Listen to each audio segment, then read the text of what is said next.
Sore Pak, perkenalkan saya Dr. Febe, dokter yang sedang bertugas di klinik ini.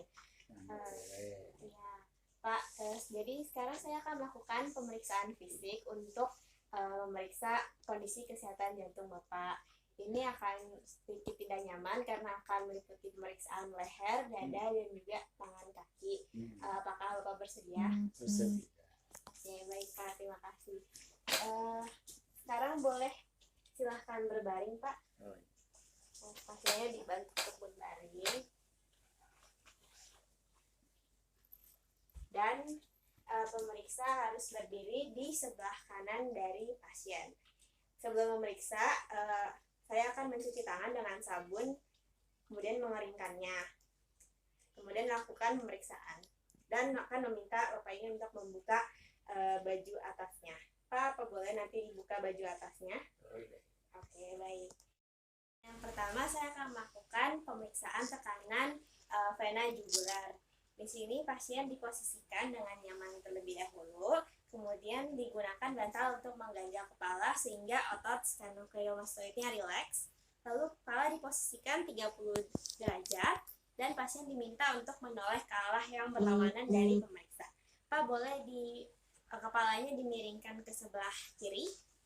Ya, baik. Kemudian dengan pen light periksa di kedua sisi leher terdapat vena jugularis eksternal dan juga temukan pulsasi dari vena jugularis internalnya.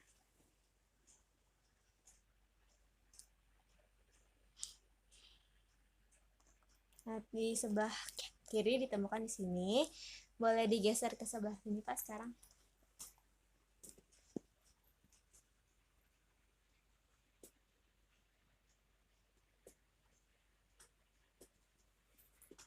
Nih, temukan di sebelah sini. Kemudian untuk yang di sebelah, apabila tidak ditemukan, posisi kepalanya bisa dinaik turunkan untuk mempermudah menemukan osilasi dan meniskus dari internal jugular vein-nya. Selanjutnya mengidentifikasi titik tertinggi dari pulsasi internal jugular vein tadi.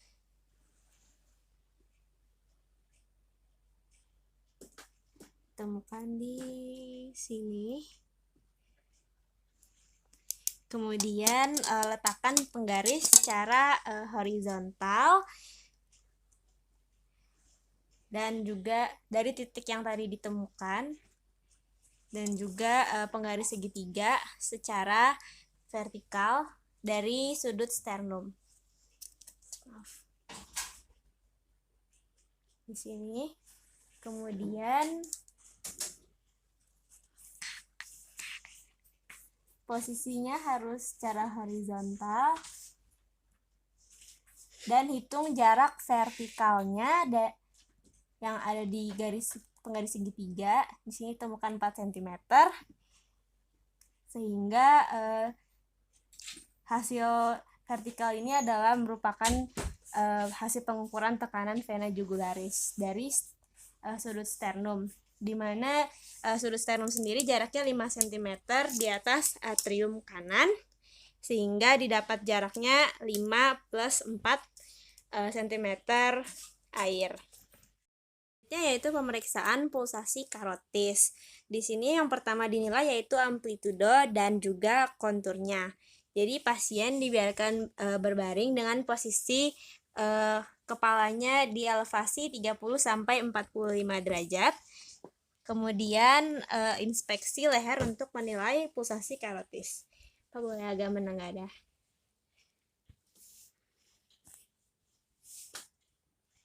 Ya mungkin ada sekitar sini. Nah, yang selanjutnya letakkan jari telunjuk dan juga jari tengah pada tangan kiri atau ibu jari pada arteri karotis kanan, yaitu sekitar setengah bagian bawah leher. Tekan secara posterior sehingga terasa pulsasinya. Sini sudah terasa. Kemudian untuk mengetes bagian sisi sebelahnya, boleh dimiringkan ke sini Pak sekarang. menggunakan telunjuk dan juga jari tengah tangan kanan atau ibu jari kanan, sepertiga leher juga.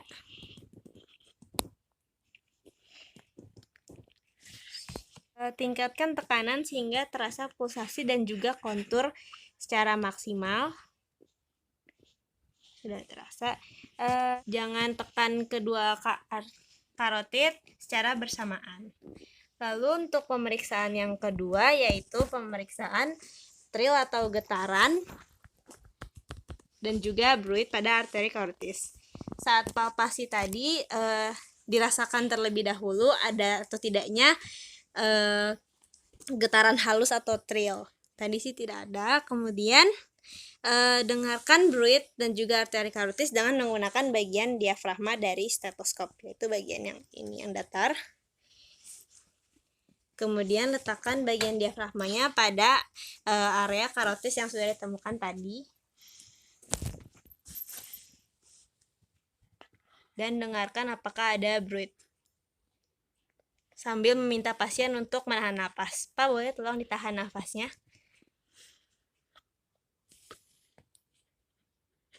Baik, yang sebelah satu lagi. Tahan lagi ya napasnya.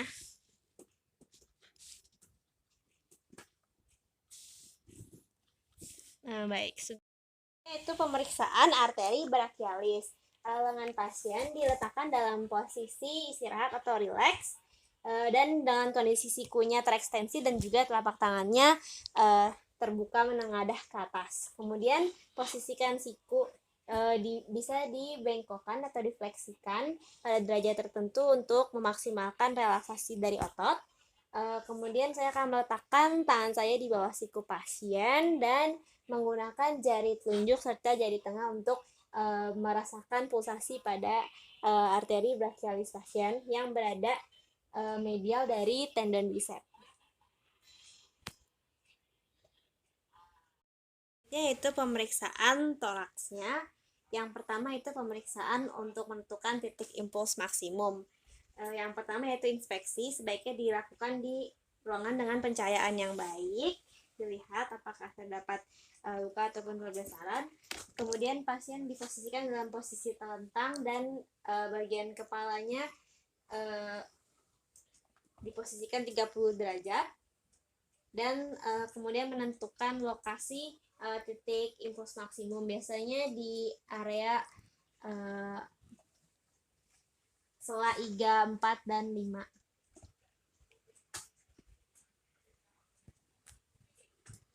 Sini. Kemudian lakukan palpasi. Palpasi ini menggunakan bantalan jari untuk mempalpasi titik impuls maksimumnya, dan jika ada impuls ventrikel itu mungkin bisa menyebabkan jari-jarinya terangkat sambil ditekan di bagian bantalannya untuk melihat.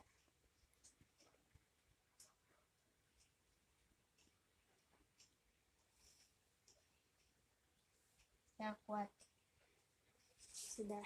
Yang selanjutnya yaitu pemeriksaan titik impuls maksimum pada area ventrikel kiri.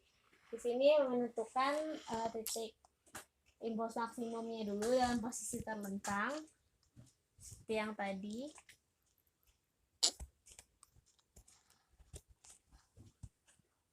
Namun jika tidak ditemukan, bisa minta pasien untuk posisi lateral dekubitus kiri, atau boleh badannya miring mengguling ke arah kiri. Nah, kemudian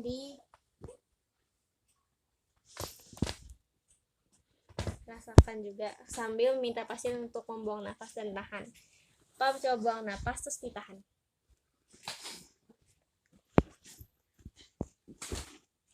Nah, sudah. Kemudian sambil melakukannya tadi dinilai lokasinya, yaitu biasanya di sela iga 4 dan 5, dan juga dilihat juga amplitudonya. Biasanya sih kecil, cepat. Bukan yang di bagian ventrikel kiri. Sekarang menentukan titik impuls maksimum pada area ventrikel kanan.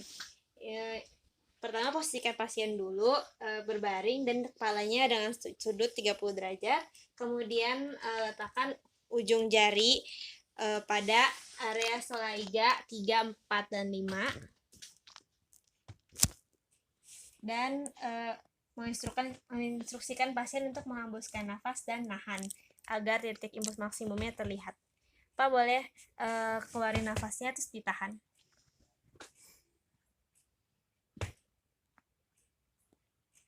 Nah, sudah. Dari sini. Yang selanjutnya yaitu perkusi untuk menentukan apakah jantung memiliki ukuran yang normal atau terjadi pembesaran. Di sini perkusi untuk menentukan batas kiri jantung, perkusinya dimulai dari sebelah sisi lateralnya nanti ke arah medial, dan biasanya itu didapatkan di sepanjang linea media clavicularis, dan perubahan bunyinya nanti ada dari sonar ke pekak yang menandakan batas kirinya.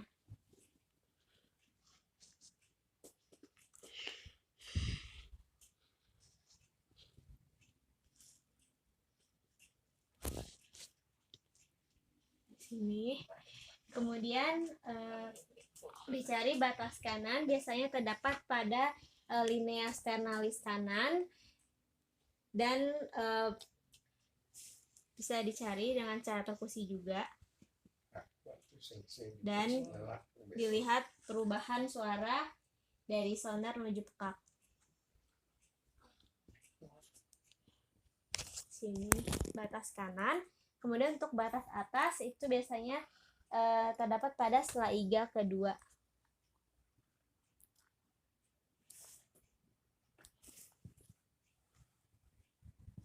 Nah, di sini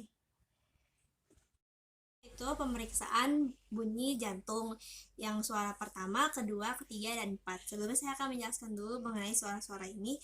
Untuk suara pertama itu adalah suara dengan frekuensi menengah sampai tinggi, dan biasanya terakultasi menggunakan bagian diafragma dari stetoskop, dan terdiri dari 2 komponen, yaitu komponen mitral dan juga tricuspid.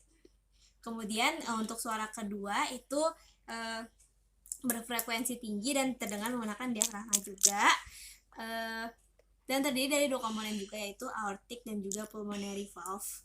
Kemudian untuk suara ketiga itu adalah suara berfrekuensi rendah yang terjadi ketika fase cepat pengisian ventrikel dan terdengarnya menggunakan bagian bell dari diafragma, dan biasanya pada bagian apex dari jantung yang lateral kiri. Kemudian untuk suara keempat itu adalah suara biasanya pada fase akhir diastolik dan merupakan berfrekuensi rendah sehingga terdengar menggunakan bell juga di bagian apex dari jantung.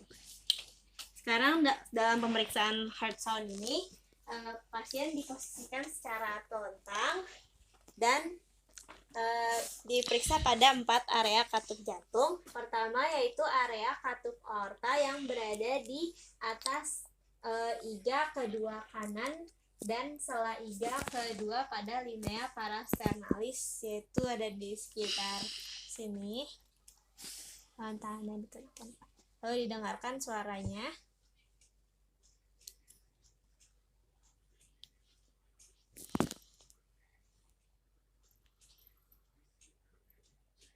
Terdengar first and second sound-nya dan tidak terdengar murmur.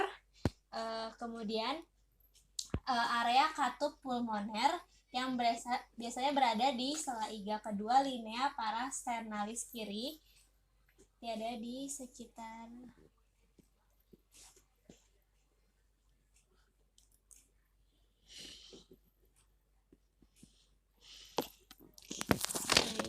terdengar juga bunyi first and second sound-nya. Lalu terdapat pada katup mitral yang berada pada sela iga kelima pada linea midclavicularis kiri, itu di arah sini, berarti di midclavicularis kiri.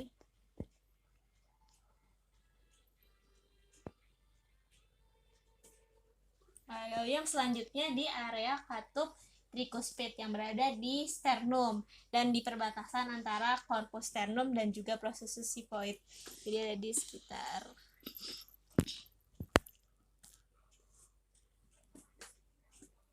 terdengar. Lalu untuk mendengar suara yang sound 3 and 4 itu menggunakan bagian bell dari stetoskop dan di bagian apex jantung.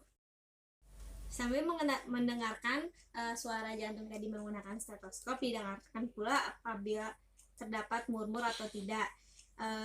Jika terdapat murmur itu harus diidentifikasi waktunya, time-nya, apakah berupa sistolik, yaitu diantara sound 1 dan 2, atau diastolik diantara sound 2 dan 1, atau bisa juga continue. Kemudian ditentukan juga bentuknya atau konfigurasi dari suara murmur dari waktu ke waktu. Kemudian ditentukan juga lokasinya, apakah terdapat lebih dekat di base atau di apex. Jika lebih dekat di base itu kemungkinan terjadi pada aortic valve. Kemudian kalau di bagian apex kemungkinan terjadinya pada mitral valve. Kemudian dilihat juga radiasinya, apakah murmurnya terdapat di area lain yang di sekitarnya. Kemudian dilihat juga intensitasnya di grading 1 sampai 6. Kemudian dilihat juga nadanya, apakah tinggi, rendah, atau sedang, dan juga dilihat kualitasnya, apakah suaranya keras, bertiup, bergemuruh, atau mungkin musikal.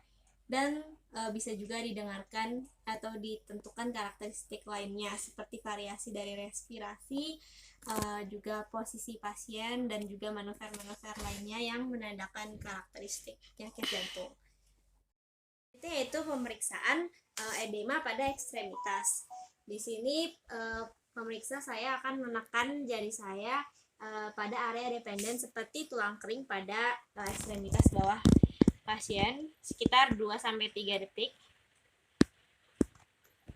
Ini jika terdapat pitting edema, jari akan tenggelam, dan jika jari diangkat akan membekas.